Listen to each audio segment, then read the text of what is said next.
Bienvenidos a la Fundación Ortega Marañón, que como todos ustedes saben es la editora de Revistas de Occidente. Mi nombre es Juan Claudio de Ramón, soy el secretario de redacción de la revista. Nos hemos citado para presentar el primer número del año 26, el número 536 de la cuarta etapa, que es un número variado, pero que tiene un dossier en portada, que es en el que nos vamos a centrar hoy, llamado Los topos del espía.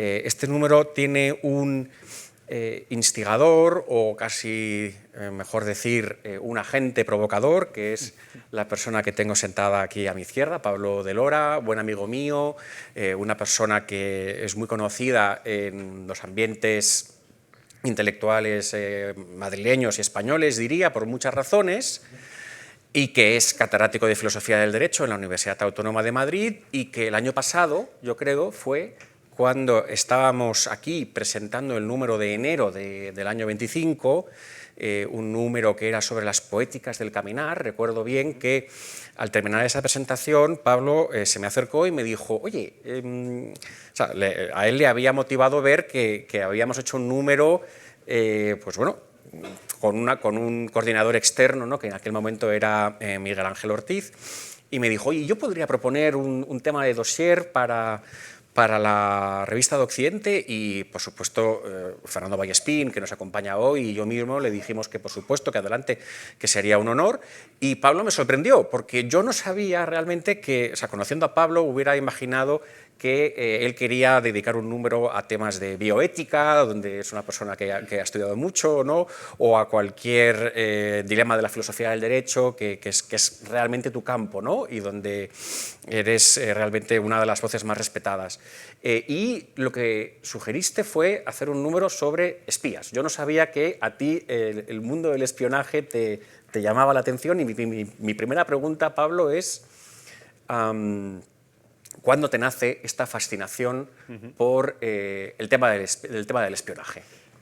Bueno, pues muchas gracias en primer lugar, y gracias a todos ustedes por su presencia, y por supuesto a mi querido amigo y colega Fernando Vallespín, y a ti, Juan Claudio, por haberme dado esta estupenda oportunidad de colaborar en el número de Revista de Occidente y de estar hoy aquí presentándolo. Ahora, cuando hablábamos antes de entrar de cómo íbamos a organizar un poco esto, y me dice, bueno, te voy a preguntar primero sobre tu fascinación por el espionaje y de dónde arranca, o de cuándo, de dónde viene, de cuándo se produce, más o menos, ¿no? Y bueno, aparte de así mi primera reacción ha sido, bueno, claro, pues como niño, las películas de James Bond, ¿no? Obviamente, y otras, ¿no? Sobre esto hablará luego Mercedes, ¿no? Me he puesto a pensar, y es verdad que mi fascinación casi la puedo, o sea, pudiera googlear ahora, intentaría localizar la columna que se publicó cuando entonces escribía en El País, de Félix de Azúa, hace muchos años, que hablando sobre no sé muy bien qué, se refería como un caso paradigmático de esquizofrenia moral a este, que para mí entonces era un desconocido, Anthony Blunt, que como seguramente la audiencia, el auditorio sabe, todos ustedes saben, pues era un muy ilustre, afamadísimo, prestigiosísimo historiador del arte, especialista en Poussin, británico, y que además había sido uno de los llamados 5 de Cambridge.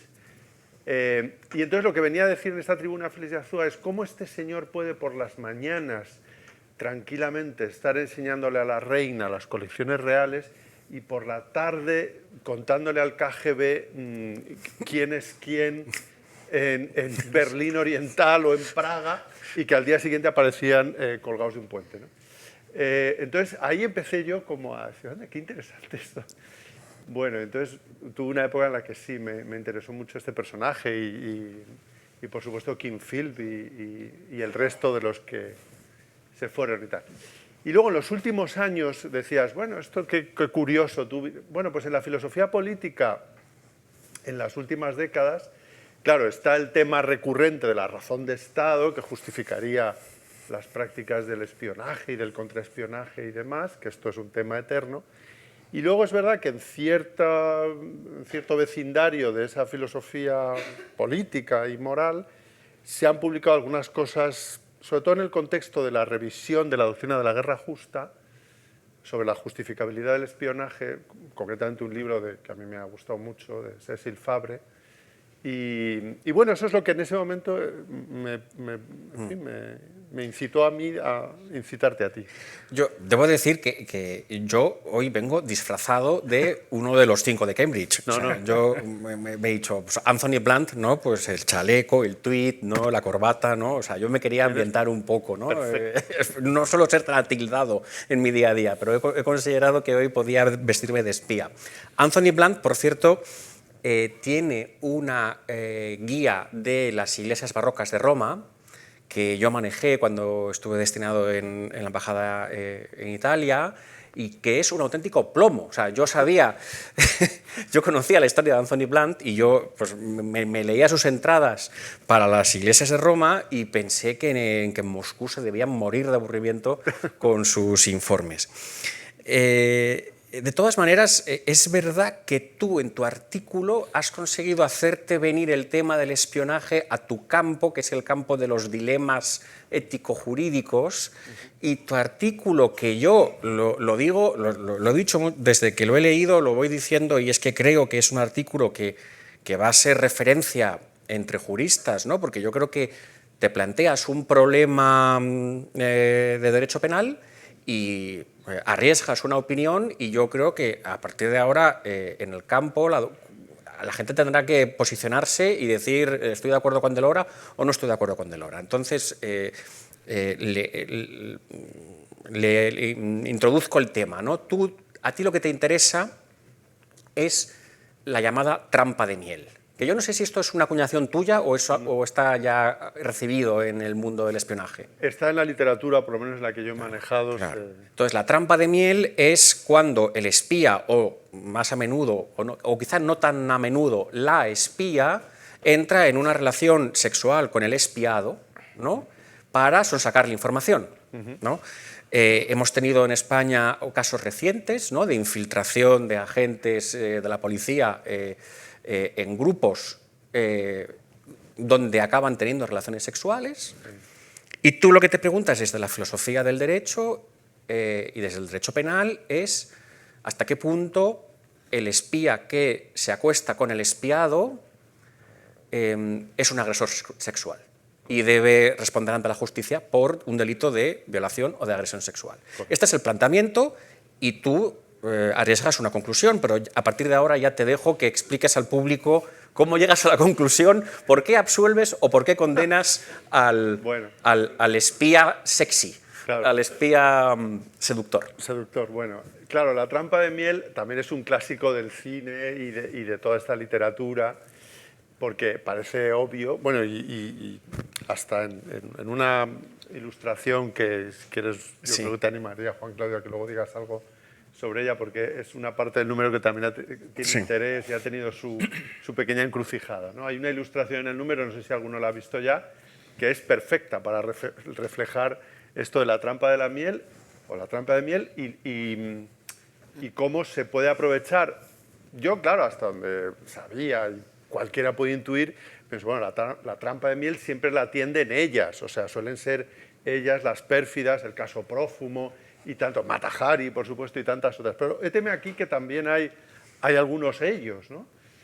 Concretamente Roald Dahl, ¿no? El escritor maravilloso británico que actuó usando su capacidad de seducción también para la embajada británica, tratando de obtener información de norteamericanas de la alta sociedad que tuvieran filias y simpatías por los nazis, ¿no? Y héteme aquí que aparece el caso este que ha mencionado Juan Claudio, del Policía Nacional que se infiltró en grupos independentistas y que acaba teniendo varias relaciones sexuales, amorosas, en fin, como se quiera llamar, con algunas independentistas que cuando descubren el asunto, o sea, descubren que se han estado acostando con esta suerte de espía, podríamos decir, pues presentan una querella bueno, que ha llegado a los tribunales y hay un auto que inadmite la querella por agresión sexual. Entonces, efectivamente, como dice Juan Claudio, yo, que despíase lo justo, algo más sí he pensado sobre estas cuestiones de la licitud moral y jurídica de las relaciones sexuales, ¿no? Y desde el momento en el que se ha hecho pivotar sobre el consentimiento sexual, la licitud, o el delito, si quieren, de agresión sexual, claro, inmediatamente surge la pregunta de: ¿hay agresión sexual no solo cuando se actúa contra el consentimiento, sino también sin el consentimiento o por consentimiento viciado? Y este sería un caso típico de consentimiento viciado, ¿no? Porque las circunstancias personales, la identidad del individuo, ha podido ser determinante para que, en este caso, esas mujeres hayan querido tener relaciones sexuales con este policía, de haber sabido que era Policía Nacional y más que, además de ser Policía Nacional, era un informante, pues probablemente no se habrían acostado con él, no habrían tenido relaciones sexuales con él. Entonces, he de decir que yo tengo una posición en el artículo este más bien tendente a decir que no, que cuando uno consiente casi exclusivamente al asunto, digamos, puramente físico y no ya solo, o no necesariamente como algo relevante, a la identidad del individuo. Hay algunos otros autores, por eso yo también quiero poner un poco de sordina en esto que dice Juan Claudio, que en el cariño y tal. Hay otros autores que han digamos, escrito más a fondo que yo sobre esto y que tienen una posición menos liberal que la mía y que sí están dispuestos, por ejemplo, a cuando la identidad nominal, o sea, que es tu marido, tú, ¿no? Entonces no es el vecino, como en el cuento de Roald Dahl, que también lo menciono en el trago, no es tu vecino que aprovechando la noche se mete en tu cama, ¿no? Entonces, cuando la identidad nominal ha sido suplantada, entonces sí están dispuestos a decir que hay un supuesto de agresión sexual. En el fondo, esta es una de tantas instancias en las cuales el Estado, a través de sus, en fin, instrumentos, en este caso las fuerzas y cuerpos de seguridad del Estado, pues en la labor de recabar información que es útil, pues están, como dijo célebremente Sáenz de Santa María en un reportaje que le hizo El País Semanal hace ya muchos años a propósito del GAL, dijo aquello de célebremente: bueno, esto de los GAL, como todo el contraterrorismo, pues está un poco en el borde, en el límite del Estado de Derecho, más bien para afuera, ¿no? Entonces, más bien para afuera, o muy fuera, pues está la labor del espionaje y tantas otras que en el fondo son básicamente actos o ilícitos penales típicos, ¿no? Yo además añado, y acabo, perdona Juancla, diciendo, bueno, incluso si fuera un supuesto, podríamos pensar, de las independentistas de agresión sexual, bueno, pues desde el punto de vista moral me atrevo a decir que las razones eran buenas razones para tener estos intercambios. Se trataba de obtener buena información que paralizara. ¿Está todavía judicializado este caso? Te quería preguntar. Yo creo que han recurrido porque el auto es de inadmisión de la querella y probablemente y lo que no sé es si se ha resuelto la... O sea, que todavía no hay jurisprudencia del Supremo sobre esto. Sobre este caso concreto no. Pero yo creo que te van a tener que citar y leer y yo creo que el Supremo tiene que comprar este número de Revista de Occidente para tener que lo compre por buena doctrina. Bueno, se me ha olvidado decir que Pablo ha titulado muy bien su artículo y el artículo de Pablo se titula El Estado que me amó. Es perfecto, ¿no? Y ha hecho alusión Pablo a una ilustración que hemos incluido. En Revista de Occidente rara vez incluimos ilustraciones, somos una revista sobre todo de texto, pero aquí otro de los autores, Julius Ruiz, del que luego hablaré, nos hizo llegar, bueno, si se lo enseño no lo van a ver, pero si alguno de ustedes tiene la revista, en la página 8 hay un cartel de la Guerra Civil, bueno, más bien un dibujo de un cartelista de la Guerra Civil, el bando republicano, Germán Horacio, que precisamente es un cartel para alertar de los peligros de la trampa de miel. De la trampa de miel, ¿no? Y entonces aparece un hombre en la cama, acostándose con una mujer y la cara de la mujer es una esvástica, ¿no? O sea, que cuidado, que a lo mejor tu espía, a lo mejor tu amante es nazi, ¿no? Entonces, el cartel es tan expresivo, el cartel, que hemos decidido incluirlo en el artículo, e incluso hemos intentado contactar con los herederos de este Germán Horacio, que es un cartelista de mérito de la Guerra Civil y que se exilió en México. Y en México hemos perdido la pista de los nietos y al final no llegó un permiso, pero considerábamos que no incurríamos en un grave riesgo si lo introducíamos. Vamos ahora a hablar de otro artículo, que es el artículo que ha escrito Alejandro Molina. Alejandro Molina es muchas cosas muy interesantes. Sobre todo eres abogado, Alejandro, ¿no? Sí. Principalmente, ¿no? Pero luego tienes también, como Pablo, pues tus aficiones, ¿no? Y entonces tú querías escribir sobre este personaje que todos conocemos, que más que menos, yo de los que menos, pero bueno, casi todos hemos visto la película que le da fama mundial, que es T.E. Lawrence, ¿no? Que protagonizó, su vida, su historia, protagonizó la película de David Lean, Lawrence de Arabia. Y claro, Lawrence de Arabia lo que es uno de los espías más famosos de la historia, ¿no? Y uno de los personajes también más poliédricos, más complejos, más interesantes de analizar. A mí me gustaría que nos contaras también en qué momento te empiezas a prender del personaje. El perfil que ha hecho Alejandro es un perfil que un periodista inglés no lo hace mejor, se lo digo yo. O sea, se lo recomiendo muchísimo, su artículo. Y bueno, cuéntanos, luego te preguntaré algo más sobre Lawrence, pero para empezar, tu artículo se titula Las múltiples vidas del soldado Shaw. Entonces, lo primero que quizá deberíamos saber es quién es el soldado Shaw, porque los no iniciados empezamos, nuestra sorpresa empieza por ahí, ¿no? Pues efectivamente, Juan Claudio. Bueno, agradecerlo primero a Fernando, a ti y a Pablo como agente provocador que me brindara la oportunidad de escribir tangencialmente sobre el tema del espionaje, porque a mí realmente Lawrence me atrajo hace muchísimos años como literato. Y como literato es de ese perfil de escritor que hace un fogonazo de talento, alcanza la cúspide de su obra con una única obra y luego, digamos que desaparece, o si no desaparece, queda eclipsada su obra posterior por su obra, digamos, de referencia, ¿no? Me viene a la memoria, o estoy pensando en Salinger o en Juan Rulfo, ¿no? Son escritores que por mucho que tengan una obra posterior o paralela o anterior, quedan eclipsados por esa obra fundamental. En el caso de Lawrence, Los siete pilares de la sabiduría es una obra, como el propio personaje, porque es un personaje más que un autor, poliédrica, porque Los siete pilares se puede leer como un ensayo etnográfico, un estudio de geopolítica incipiente, casi anterior a Haushofer. Se puede entender como un libro de historia o un libro de aventuras y también, yo diría, de introspección psicológica. Es un libro totalmente autobiográfico e incluso tiene una parte novelada porque Lawrence juega mucho con el lector y juega con la posteridad, ¿no?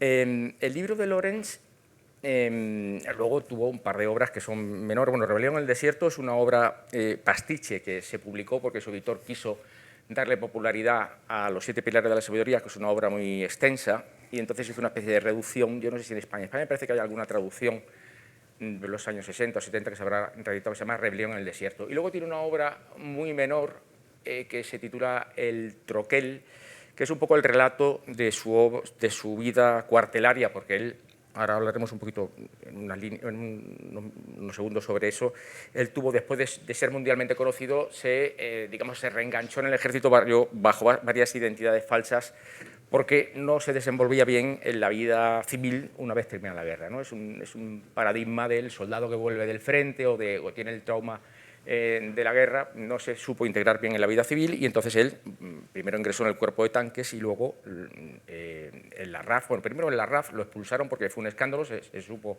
que había entrado bajo identidad falsa, y luego entró en el cuerpo de tanques, volvió a salir de allí, fue destinado a Kandahar, a Miramas, en la India, y allí se le volvió a acusar de instigar una rebelión contra el rey Amanullah, que era el rey de Afganistán, que cayó de hecho el año 29, entonces el Foreign Office, por evitar problemas diplomáticos, lo vuelve a traer a Europa, al Reino Unido, y termina su vida en otro destino anónimo del ejército dedicado a diseñar lanchas rápidas de rescate, y ahí su vida termina, como saben ustedes, por la película de David instrumentalmente, en un accidente de motocicleta viniendo de Dorset, donde él tenía una cabaña, un poco un refugio, tenía su estudio donde trabajaba, ¿no? Entonces, Lawrence ha ido cambiando la recepción del personaje, porque Lawrence realmente digamos que tuvo dos grandes fogonazos de conocimiento mundial, ¿no? El primero, evidentemente, por razones cronológicas, no es la película de Bill Lynn. Lawrence se hizo extraordinariamente conocido en su época, en vida, porque Lowell Thomas hizo un espectáculo que yo me atrevo a calificar de multimedia, porque era un espectáculo que duraba 2 horas y que llegaron a ver en el mundo 4 millones de espectadores. Consistía en un espectáculo donde había música, había una orquesta, una banda de la Guardia del Ejército galés, que hacía música con tendencia oriental y que se reclamaba, creo que era el reclamo publicitario, una historia de misterio, de historia y de romance. Entonces Lowell Thomas empezó titulando el espectáculo Allenby en Palestina. Pero él proyectaba en ese espectáculo, aparte de que había música, había un tenor irlandés que hacía la llamada al muecín a la oración, había una bailarina que bailaba la danza de los 7 velos, lo hizo en el Madison Square Garden, lo hizo en el Royal Opera House, o sea, en grandes escenarios, ¿no? Entonces, cuando proyectaban las imágenes donde se veía Allenby, que era el jefe de la Fuerza Especial Británica en Palestina y en el Sinaí, aparecía Lawrence y Lowell Thomas sincronizaba las imágenes y decía, y este es el coronel Lawrence.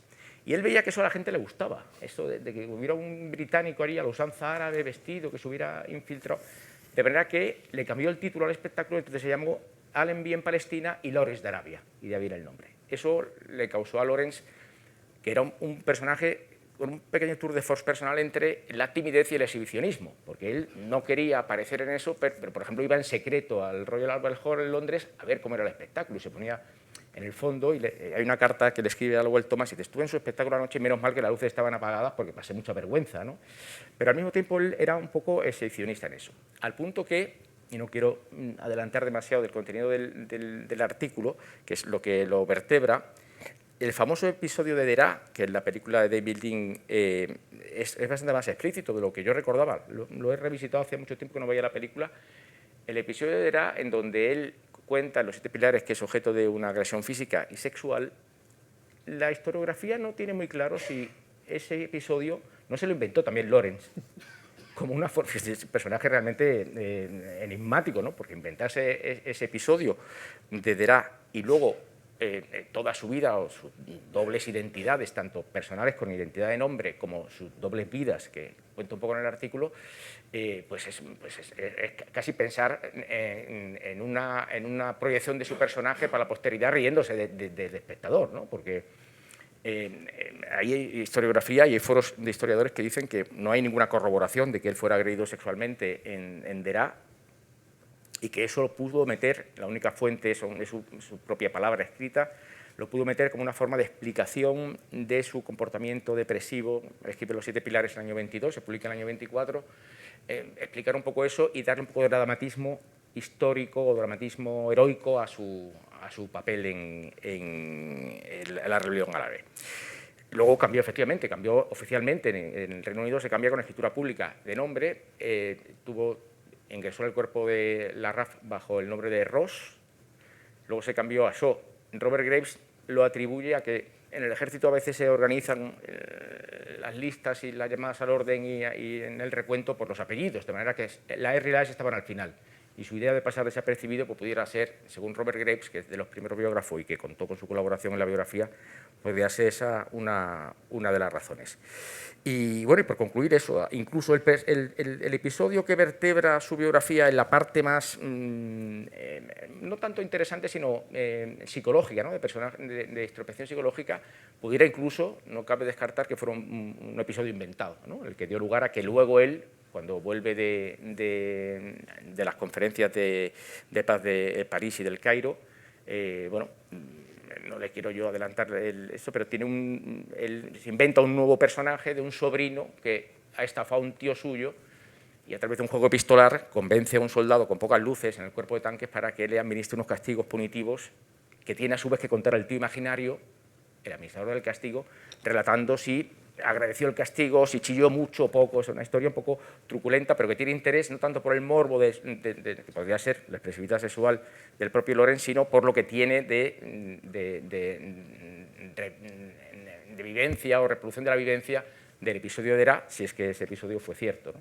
Es verdad, en la película que yo vi el año pasado y otra vez, y es verdad que el episodio de la supuesta violación parece una violación. Quiero decir que ahí David Lean deja poco lugar, o sea, insinúa bastante, ¿no?, que hay una violación, ¿no?, y además Peter O'Toole pues, se presta al tema, ¿no? Cuéntanos, o sea, hay una cosa de Lawrence y es que no sabemos muy bien cómo se le ve en el mundo árabe. Eso tú ¿no? Sí. Porque, claro, para los británicos es una especie de antihéroe, de héroe ambiguo, ¿no?, de uno de tantos británicos que aparece en la historia de un país y la cambia para siempre, ¿no? Pero quizá la recepción en el mundo árabe es un pelín más matizada. Efectivamente, Lawrence es un personaje muy hijo de su época, ya desde el principio de su... Lawrence se convierte en espía de una manera casi accidental. Él, lo cuento un poco en el artículo, es hijo de esa cultura, de la cultura del imperio, ¿no? Los británicos que estaban en ultramar, en las colonias o en sitios que estratégicamente eran importantes para el Reino Unido, no eran espías en el oficio.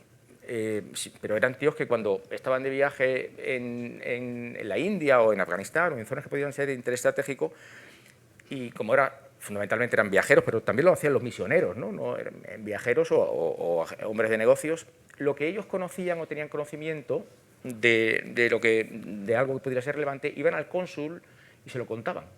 Porque había una tradición también que cuando un inglés visitaba un sitio en el confín del imperio, si se podía, se alojaba allí.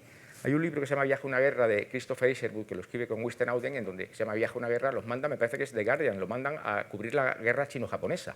Y ellos se quedan en Shanghái en la casa del propio cónsul.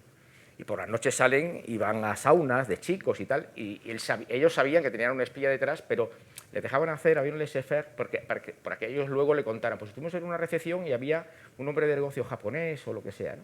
Bueno, hago esta pequeña introducción porque efectivamente Lawrence era un personaje de novela que se reivindicó mucho, como si los árabes hubieran estado tutelados por Lawrence y no hubieran sido capaces de emanciparse del Imperio Otomano si no hubiera sido por un británico. Entonces, en los años 60, a partir de la emancipación de los países árabes, hay efectivamente la Universidad del Cairo, quiero recordar la Universidad del Cairo, hay algún historiador de la época que impugna el papel de Lawrence como catalizador necesario de la emancipación árabe.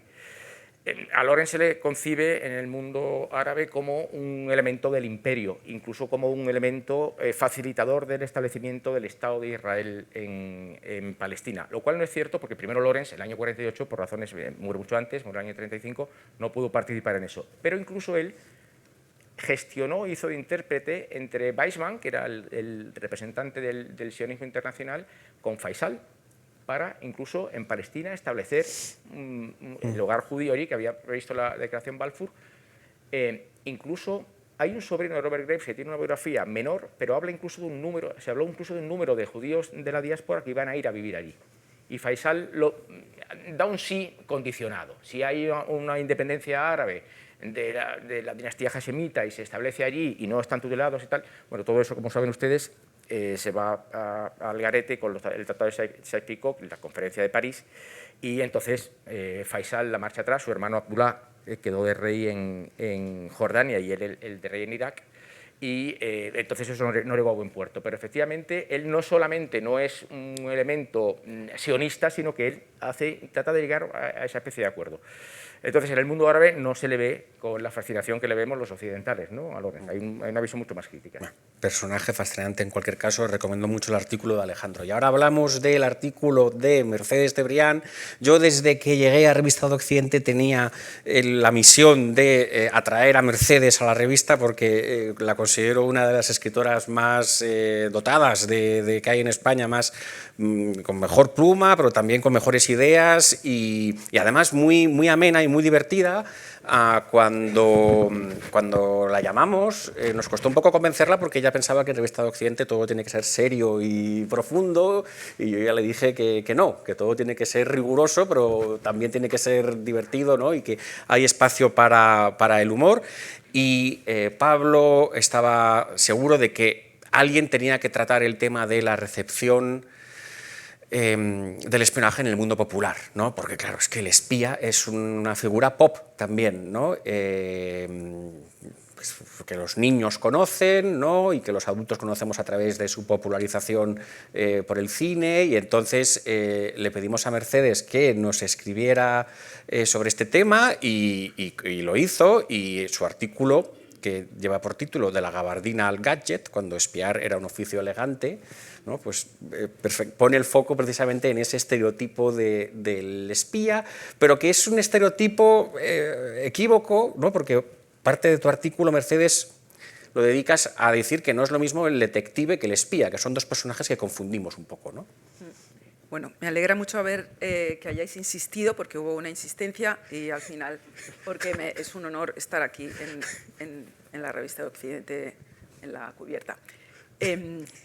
Sí, yo lo que, ante todo, la figura del espía es como casi una figura religiosa, porque tenemos que hacer, es un acto de fe. Es decir, durante nuestra presencia en el planeta no sabemos, casi ninguno vamos a saber si hemos tratado con espías o no. Quizás sí, pero no lo vamos a saber. Es como un poco como la figura del ángel de la guarda, que yo de niña me decían, sí, tú llevas tu ángel de la guarda siempre, y aquí tenemos entonces 4 ángeles de la guarda que están con nosotros, con una espada, el mío en concreto creo que llevaba, y bueno, pues igual están, pero no los vemos. Entonces el espía es algo así, y además es que siempre parece en la cultura popular que ya se van a acabar, ya no pueden hacer más series de espías, ya no puede haber más espías, ya se gastó, y no, es un festín permanente. Acabo de leer, mirando prensa digital, una entrevista a un periodista británico, Sean Walker, que va a publicar ya mismo en Salamandra Los ilegales, sobre espías de Putin, pero no bajo el... Alguien ha dicho, muy bueno, ya lo han leído por ahí. Pues que no tienen como cobertura diplomática o protección, sino son eso, ilegales. Salían unas fotos como de comisaría, como que se notaban con mucho flashazo, de esas 8 o 10 personas, hombres y mujeres.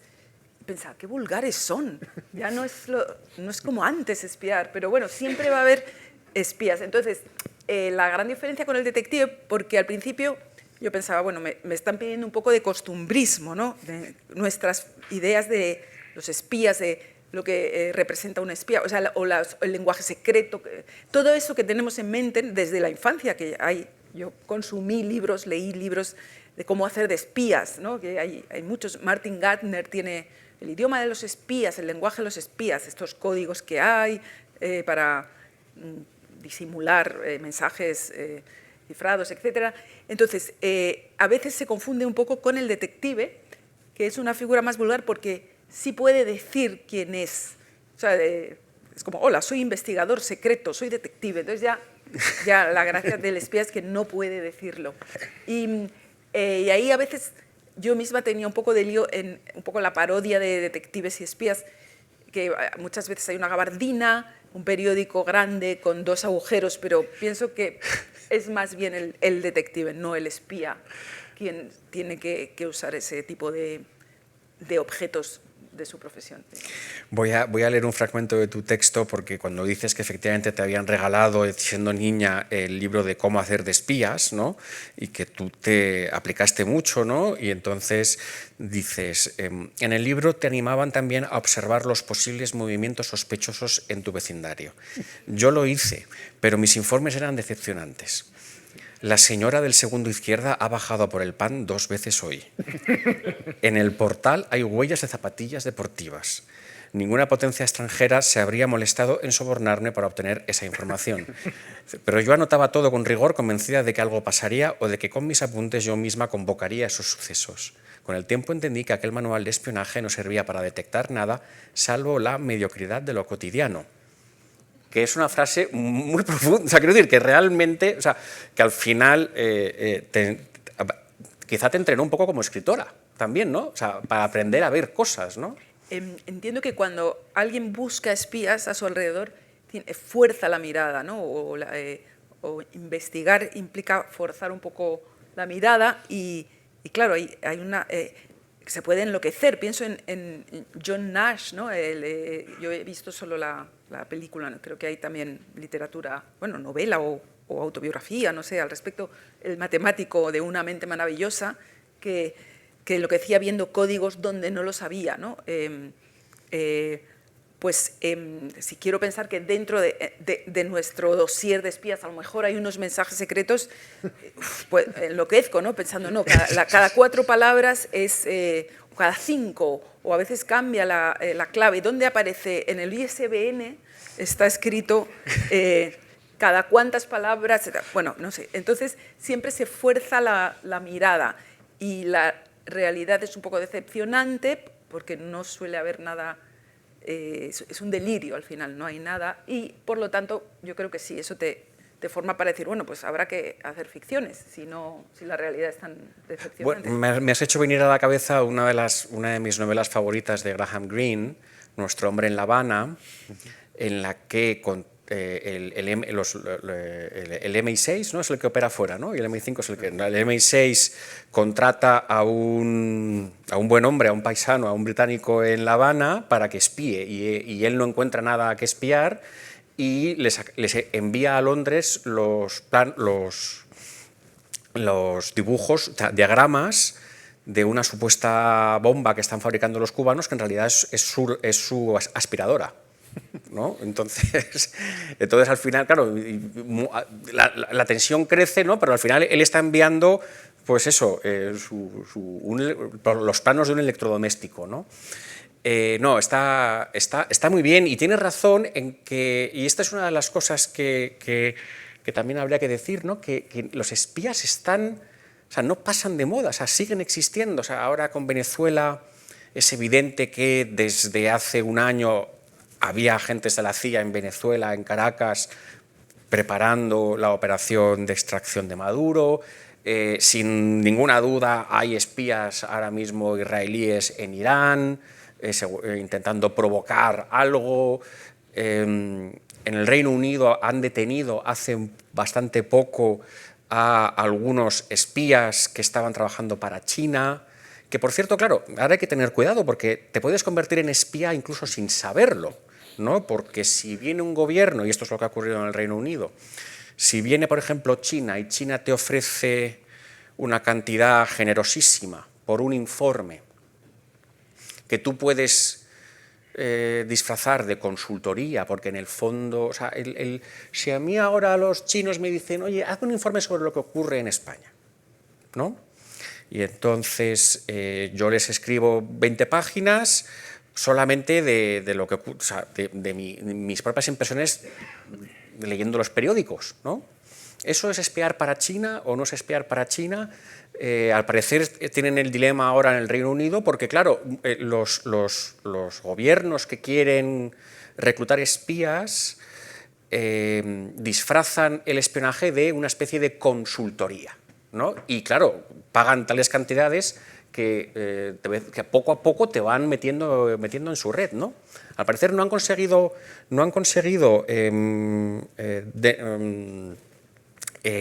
plantear, poner una querella criminal a estas personas, porque la ley de espionaje del Reino Unido solamente castiga informar a una potencia extranjera si esa potencia extranjera es enemiga. Y no hay ninguna ley que diga que China es una potencia enemiga del Reino Unido, ¿no? Pero que digamos que hay mucha gente haciendo informes ahora mismo y cobrándolos que, en alguna definición amplia del oficio, son espías, ¿no? Son espías para otros países, ¿no? Aquí en España podemos tener amigos. Sí, no, al hilo de eso, efectivamente, tenemos el concepto de la cultura popular del género del espía, de aquel que obtiene información secreta que tiene relevancia militar o estratégica. Pero realmente, y esto no es literatura, hay una parte que no es espionaje en el sentido de la cultura popular, que es información. Es un clásico que muchos agentes informadores, que a lo mejor no entran en el perfil de espía, han sido periodistas.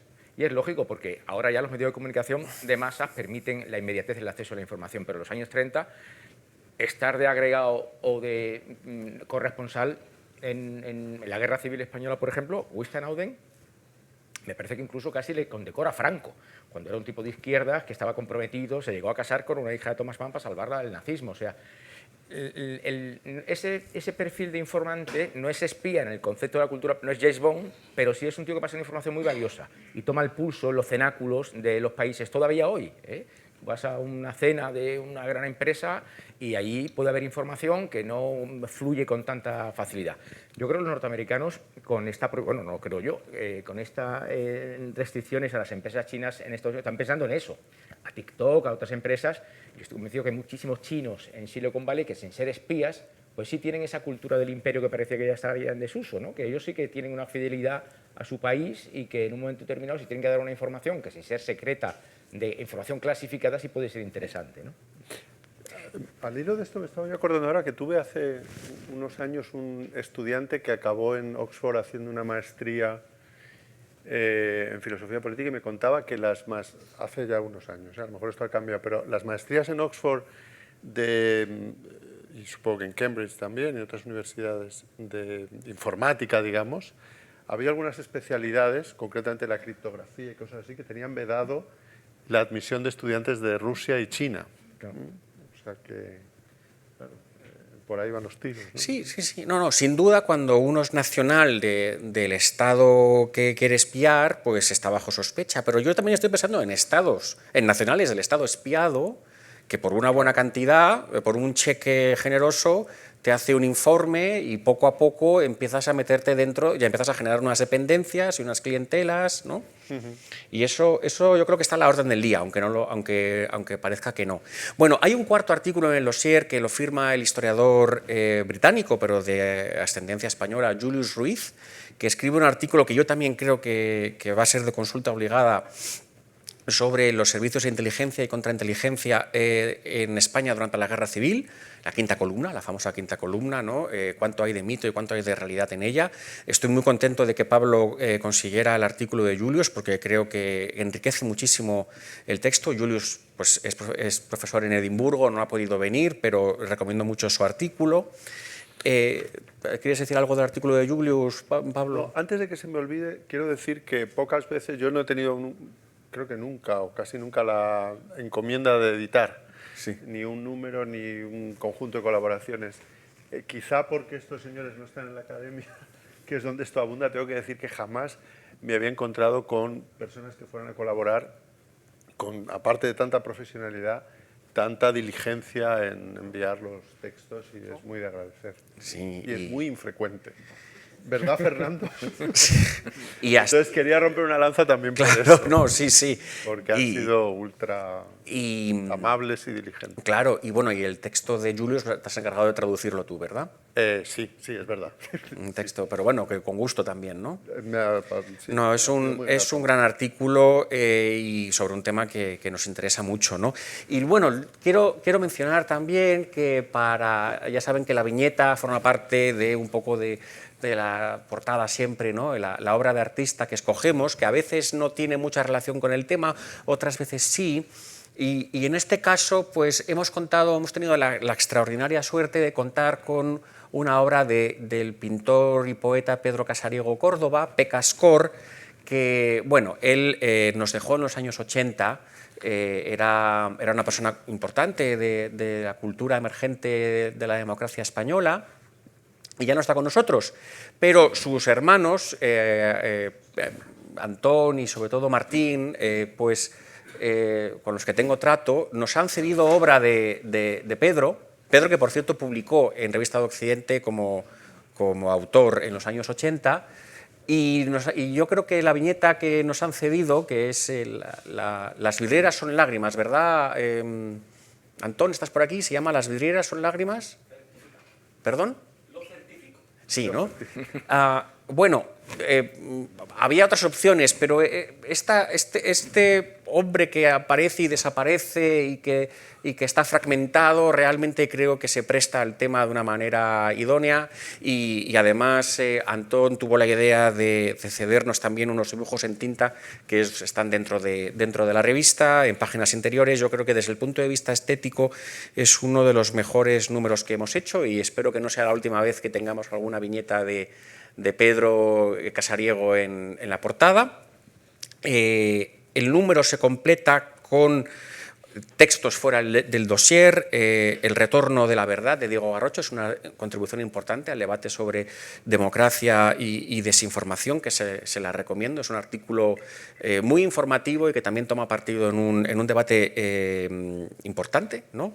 La pérdida de persuasión de los hechos, ¿no?, en el debate democrático y cómo realmente las democracias no van a poder sobrevivir, ¿no?, si no salvamos ese anhelo de verdad, ¿no? Es un poco la tesis de Diego, un artículo importante. Luego, yo no sé si se han dado cuenta de que tatuarse, que estaba mal visto cuando éramos jóvenes, ahora es obligatorio. Entonces, bueno, en mi generación todavía estaba mal visto, a mí mis padres jamás me hubieran dejado, ni realmente a mí se me hubiera ocurrido, pero realmente la gente joven, tatuarse es algo, vamos, al parecer es lo más normal del mundo, ¿no? Entonces, una joven investigadora de Valencia nos escribió, este tema le motivaba y nos ha escrito un artículo sobre qué es tatuarse, ¿no? que está bien. Además, a mí creo que espía, verdad y tatuaje son tres palabras que yo creo que combinan bien. Hay un artículo bastante interesante sobre el conflicto bosnio 30 años después del acuerdo de Dayton, de Helios Mendieta. Hay un artículo sobre nuestro fundador, José Ortega y Gasset, y sus vínculos poco conocidos con los últimos de Filipinas, que han escrito Iván Caja, nuestro coordinador editorial, y Miguel Ángel López de la Asunción, que también trabaja en Revista de Occidente. Estamos muy contentos de esta colaboración. Y también tenemos un artículo de otro miembro de la familia Ortega, Andrés Ortega Klein, a quien todos ustedes conocen porque es una persona conocida y que escribe mucho en la prensa todavía, que nos ha escrito sobre una casa familiar, ¿no?, de la familia Ortega, donde han ocurrido cosas importantes para la cultura de España. En un número sobre espías, pues es alguien que nos mira, o sea, que nos hace mirar por el ojo de la cerradura de un domicilio familiar. Creo que Fernando luego, cuando cierre el acto, pues comentará algo sobre el artículo de Andrés, pero antes de ceder la palabra a Fernando, creo que si ustedes quieren decir algo, si tienen alguna opinión importante, o sea, una pregunta, pero también una opinión tajante sobre quién es el actor que mejor hizo de James Bond, eso también nos vale. O sea, si ustedes tienen quieren decir algo sobre los espías, si han espiado y quieren hablar con conocimiento de causa, si son uno de esos que están escribiendo informes de consultoría para China, bueno, eso, si se lo pueden decir, díganlo. Y si no, Pepe, ¿quieres hablar? ¿Quieres decir algo? Muchas gracias.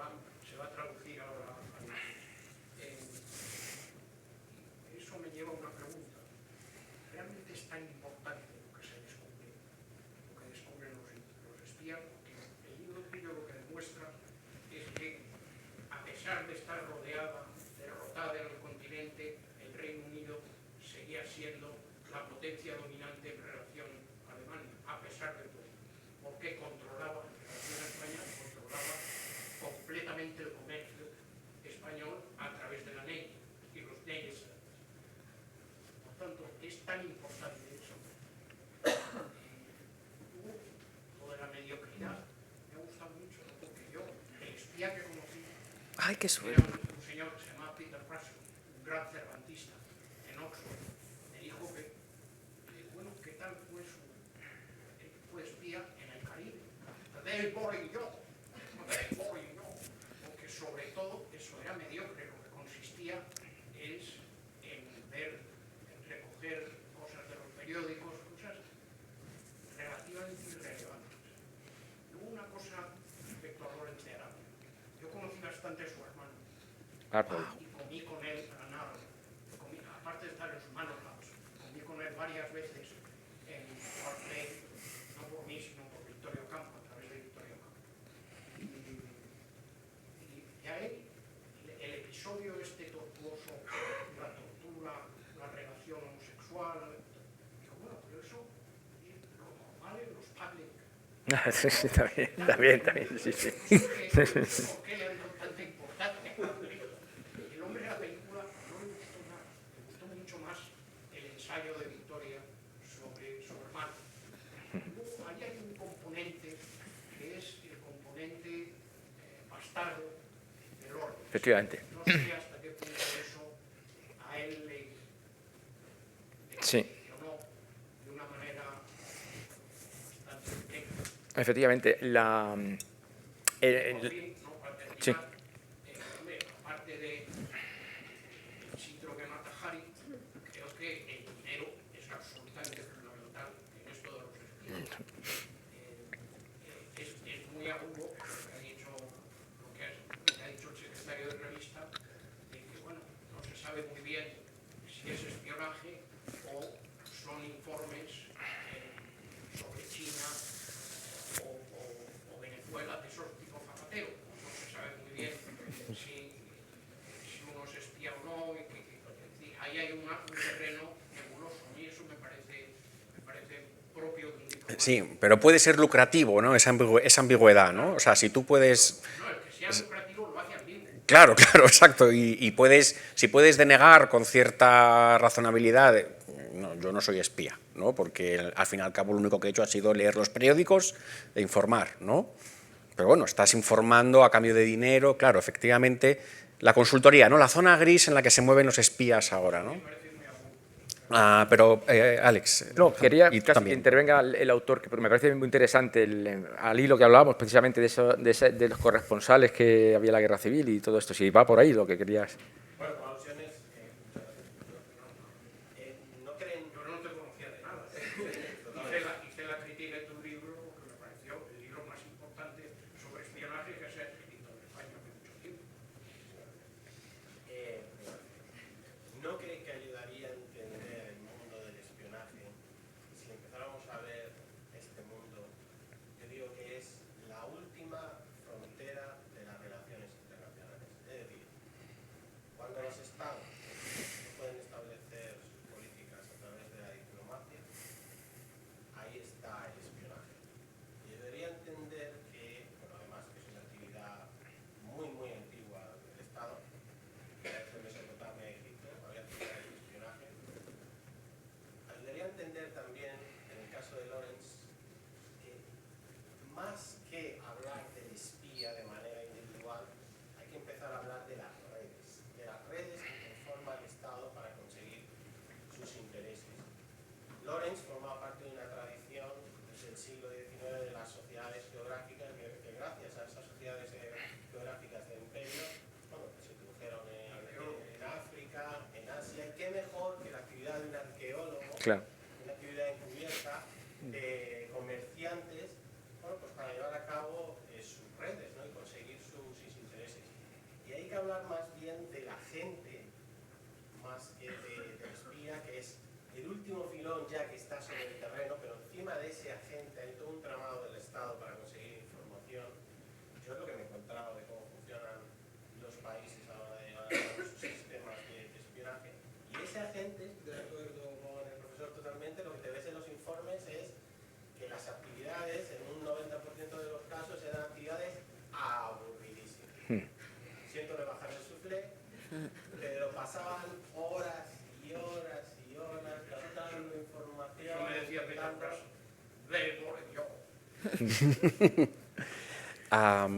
Yo estoy de acuerdo en que en un mundo que camina hacia el desencuentro geopolítico vamos a oír hablar cada vez más de espías.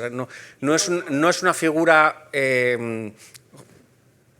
obsoleta, me parece a mí. Esta semana ha aprobado el gobierno británico, el gobierno laborista, que por fin haya una embajada que va a estar al lado de la Torre de Londres, China, pero ha costado muchísimo. La embajada más grande que va a haber, ¿no? La embajada más grande en Reino Unido va a ser la China, ¿no? En el centro, ¿no? Sí. La larga tradición que tienen en sistemas de información. ¿Por qué le ha costado tanto la embajada china al lado de la Torre de Londres? Porque las embajadas, al final, son la última expresión de esa manera de captar información. No, Pablo, dos apuntes muy rápidos. Yo, o sea, dentro de que es verdad y si uno lee pesar de lo que he empezado diciendo a propósito de Anthony Blunt, si uno lee las propias cosas que se han escrito sobre a qué se dedicaba Anthony Blunt, era, como decía usted muy bien, tremendamente aburrido, informes. Yo quiero pensar que sí ha habido seguramente momentos muy decisivos, ¿no?, de la labor del espionaje, que han cambiado las cosas en un sentido u otro, ¿no?, indudablemente. Y luego muchos de esos juegos son, para el filósofo moral, son muy interesantes desde el punto de vista de lo que suponen del sacrificio de los intereses propios en el medio y largo plazo, ¿no? O sea, ¿cuánto tienes que disimular tú que no has averiguado lo que el otro sabe para que no piense que lo has averiguado? Y todo ese juego es extraordinariamente interesante, ¿no?, que se produce, por ejemplo, en la Segunda Guerra Mundial a propósito de los famosos misiles alemanes, es decir, caían bien o mal, y entonces había que darle información de que no, caían muy bien, para que no desvelara. Lo que quería decir es que está englobado dentro de, hay que sumar espionaje, recursos, tecnología. Sí, claro, sí, sin duda. Es un todo forma parte de la política del Estado. Sí. La última frontera para mí es el espionaje. Y luego a propósito, tenía usted mucha razón también, bueno, la trampa de miel y cómo no el dinero, ¿no?, el incentivo. Y esto me ha hecho acordarme se contaba que en la negociación del Tratado del Canal de Panamá, Estados Unidos mandó de embajador a Panamá a un Rockefeller, ¿no?, como manera de blindarle. Y al poco tiempo este Rockefeller llamó en fin, a sus jefes, a la Secretaría de Estado, lo que fuera: sacadme de aquí que están llegando a mi nivel. Entonces, tenemos al que es consciente también, y eso es importante. De sus vulnerabilidades. Cuando ha mencionado lo del aburrimiento, ¿no?, que una persona en la sala ha conocido a un espía y de primera mano, pienso que obviamente la cultura popular no podía reflejar eso, sino como todo mucho más excitante, si no, no habría tantas series, literatura, etc. Y en eso me hace pensar en el espionaje como la ciencia, digamos, de laboratorio, en la que no son los logros de una persona con su tubito de ensayo, eureka, ya he encontrado la solución contra el Alzheimer, sino el trabajo de mucha gente y mucho trabajo gris, de a ver mi ratoncito cómo reacciona a esto. Entonces, el espionaje tiene algo de trabajo científico en equipo pequeño. Luego tienes que conseguir que te lean también, ¿no?, que te lea tu ministerio, ¿no?, y que te hagan caso. Y que te hagan caso, ¿no?, porque eso también puede ocurrir, ¿no? En la Segunda Guerra Mundial, pues la diplomacia vaticana supo que había generales en el entorno de Hitler que querían cargárselo en el año 38, ¿no?, que querían cargarse a Hitler. Y la diplomacia vaticana pasó la información a Londres para que frenaran Múnich, ¿no? Porque eso, no firmes con Múnich, que los alemanes se lo cargan, ¿no? O sea, los generales, ¿no? Y sin embargo el Reino Unido no actuó sobre esa información, ¿no? O sea que hay veces que la información es valiosa, pero no. Alfonso.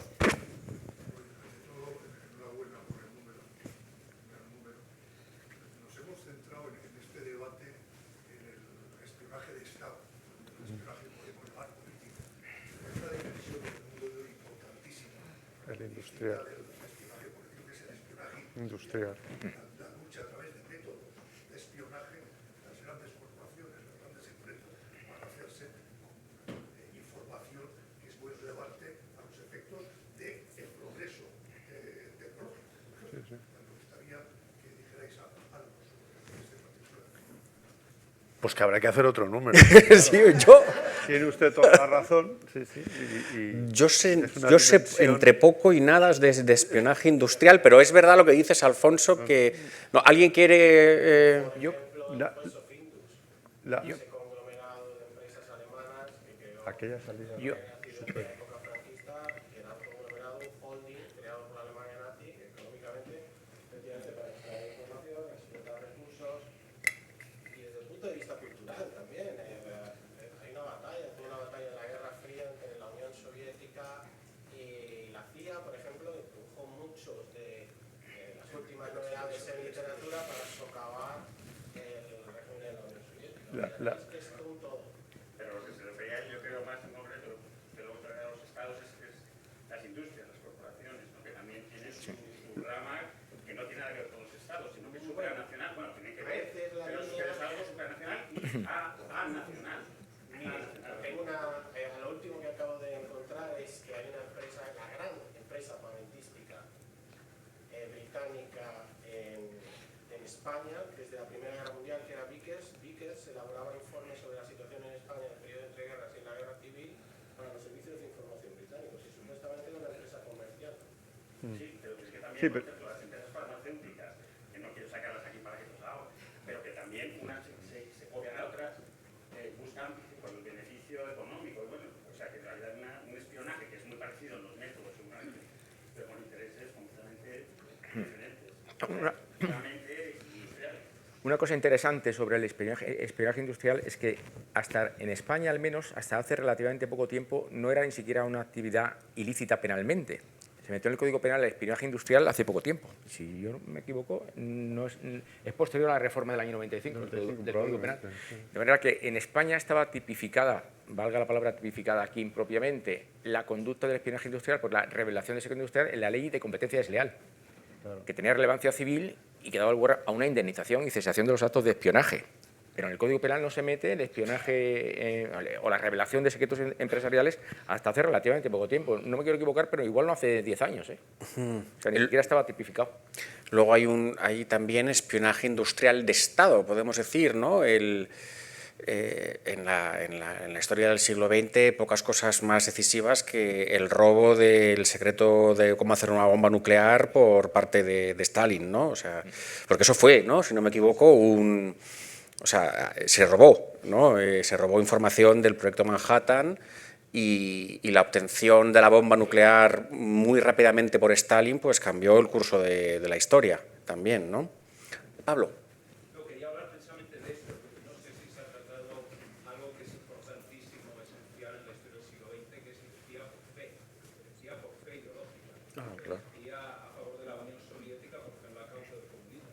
Que no lo hace por dinero ni lo hace por otras razones, ¿no? Fue el caso, ¿no? De Fue el los, caso de de los, los de los Philby, británicos, ¿no? Sí. Henry Fuchs, que roba los secretos nucleares, que acelera la producción de la bomba, pero también es el caso de Richard Sorge, el espía alemán en Japón, que informa a Stalin de cuándo los nazis van a invadir, y a todo su caso, o el caso, y todavía más el caso de los que traicionan a su propio país, todos los de Cambridge. Claro, sí. Y luego están los dilemas morales que esto plantea. Yo creo que es muy interesante comparar, por ejemplo, las novelas de Graham Greene con las novelas de Le Carré, porque Le Carré es alguien que es crítico con los sistemas de espionaje, pero todavía cree en Occidente, mientras que Graham Greene es más crítico también con Occidente, entonces se entiende mucho mejor a esta clase de personajes. No, sí, sí, es verdad, claro, el espía por fe, puede haber espías nobles, ¿no? O por lo menos, o sea, que no actúan movidos por el lucro. Sí, sí, sin duda, los hay y los habrá. Sí. ¿Alguien más quiere decir algo sobre el...? Sí. Volviendo a la filosofía moral de los espías, el comentario me ha llevado a un desasosiego tremendo. La paradoja es que los espías no van a morir porque les pillen o porque les pegan un tiro, sino por la dichosa ley de violencia de género. Entonces, estamos perdidos, nosotros y ellos y ellas, ¿no? Es decir, que si hay una falsedad en tu identidad, en este caso el espía está haciéndose pasar por alguien, yo me imagino el caso de una relación y la chica al final va a la comisaría diciendo me han agredido sexualmente. Pero ¿cómo es eso? Yo brillé con los ingenieros, este chico me ha presentado el proyecto final de carrera, me ha engañado completamente, estoy completamente desasosegada y perdida en mi ignorancia. Sí, sí. El tema es a qué consientes, ¿no? O sea, tú dices, ¿a qué consientes cuando consientes, no? En que cualquier relación, si a ti te han mentido en algo, te sientes violado o violada. Te doblo la apuesta. Que te voy a doblar la apuesta, porque si tú te tomas muy, muy, muy en serio la idea del consentimiento y además haces la traslación, digamos, desde la teoría general, podríamos decir, del negocio jurídico, la propia seducción nubla el consentimiento.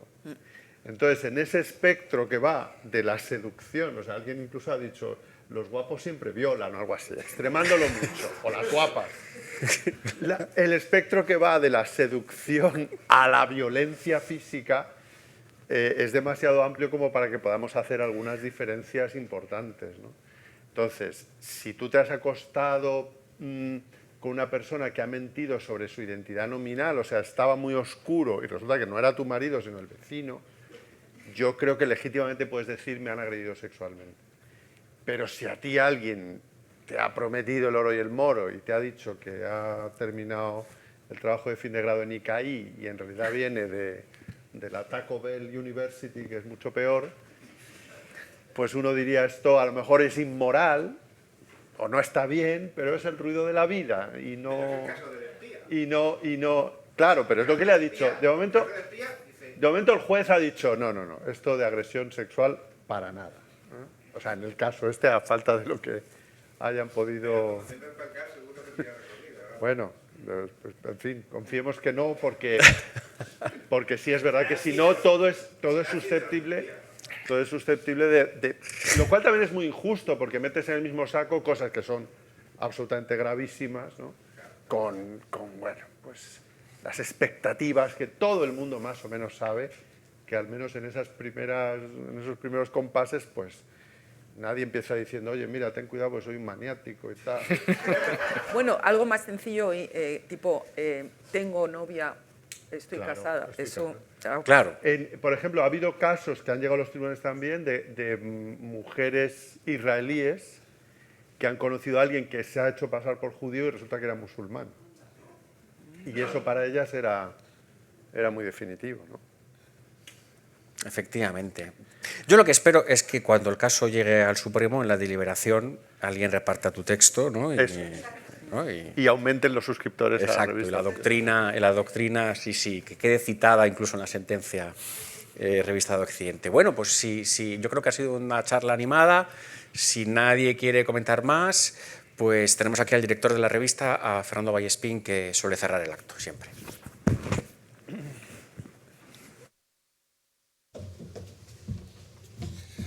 ¿Qué tal? Buenas tardes. Antes de nada, muchísimas gracias por acompañarnos. Nuestra idea es convertir estas presentaciones de número en una tertulia amable, inteligente, como hemos visto, amena, y en la que poco a poco vamos creando una pequeña gran familia de personas que apoyan la Revista de Occidente y que tienen la capacidad también de disfrutar de ella. Yo, aparte de agradecerles a todos ustedes su presencia, sobre todo a vosotros, os agradezco que hayáis participado en este número, junto con aquellos que también están aquí, pero que no han conseguido venir.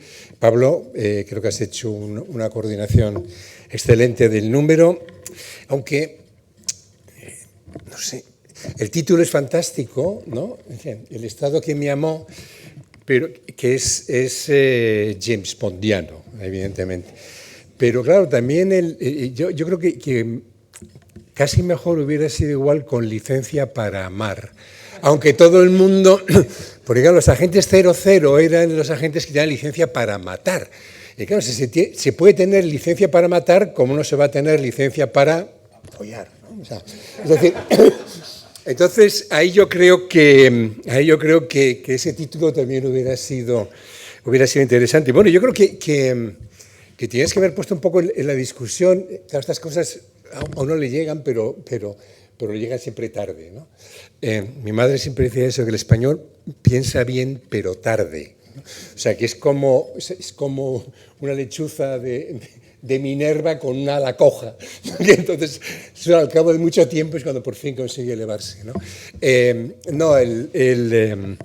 Yo creo que podéis haberlo puesto en relación con el artículo de Garrocho, porque en último término el tema de fondo es el engaño. O sea, es el engaño. Yo creo que hubiera encajado muy bien, porque realmente ahora vivimos en una sociedad donde ya es indistinguible, ¿no? La verdad del engaño, lo que es información, de lo que es desinformación. Y claro, lo característico del espía es que es el profesional del engaño. ¿no? Y entonces ahí se podría haber buscado, ¿no?, algún hilo, pero ya digo, ya es too late. Estas cosas no, aún no le llegan así. Y bueno, creo que va a dar para más. Podemos darles otras vueltas.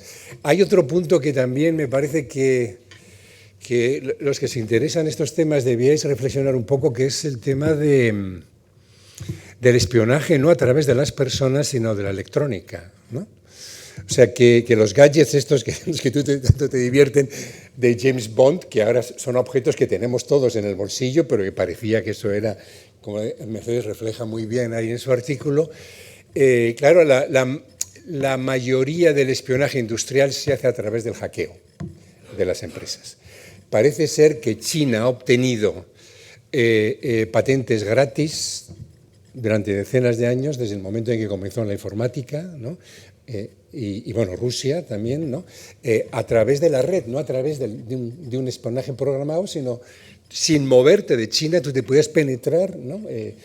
No sé si en el Pentágono, pero bueno, en algún tipo de empresa vinculada al Pentágono y obtener información, y eso en cierto modo despersonaliza al espionaje. Yo creo que estamos hoy en la época de la despersonalización y de la entrada en una especie de burocracia high-tech, ¿no? que también afecta a los servicios de inteligencia. Aquí tenemos a Fernando Velasco, que es un experto, porque hay una cátedra, que tiene una cátedra ahí en la Rey Juan Carlos sobre ese tema, donde, bueno, eso que se llama servicios de inteligencia, realmente forma parte de una rama de la administración del Estado, ¿no? O sea, que se ha apartado un poco de ese mundo tan excepcional que era, ¿no?, que era el tema del secreto, el espionaje, etcétera, etcétera. Pero bueno, yo realmente antes de que ya nos vayamos todos, quería hacer alusión, porque afecta a esta casa, ¿no?, fundamentalmente al artículo de Andrés Ortega Klein.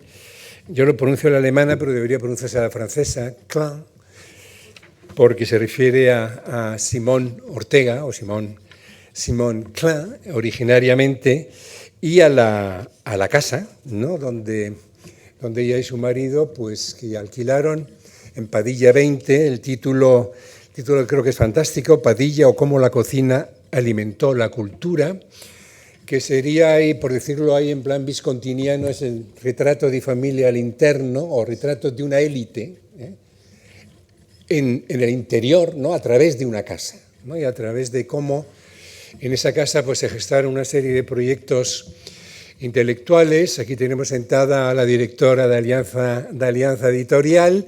Alianza Editorial es uno de los proyectos.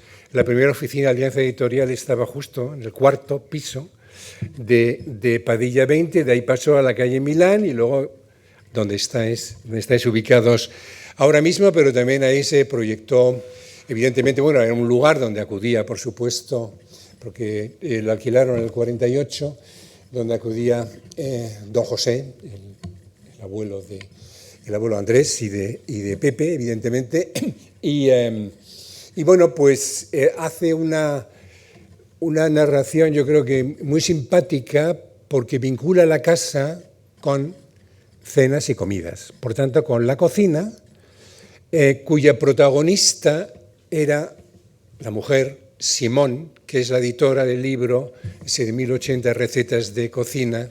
Simón Ortega, utilizaron el nombre de él, ¿no?, a la europea, en vez de Simón Klein, que creo que ya vendió 4 o 5 millones de ejemplares. O sea, yo creo que solo el Quijote y la Biblia en España han debido vender más libros, aunque no sé ahora con estos nuevos, ¿no?, fenómenos literarios que hay, que quizá lo hayan ya pasado. Bueno, yo creo que merece mucho la pena por eso, por ver cómo se va gestando una cultura de apertura de la sociedad franquista. José Ortega Espotorno es quien reinicia o resetea, como se diría hoy, la Revista de Occidente en el 63 como director, que es el que comienza otra vez a revitalizarla. A partir de ahí ya, pues Pepe, muchos seguisteis, Fernando, etcétera, seguisteis un poco esa línea, pero aparece una editorial fundamental, como es Alianza Editorial, que recupera también lo que fue la editorial de Revista de Occidente, y en esa casa se fraguó también el diario El País, por ejemplo.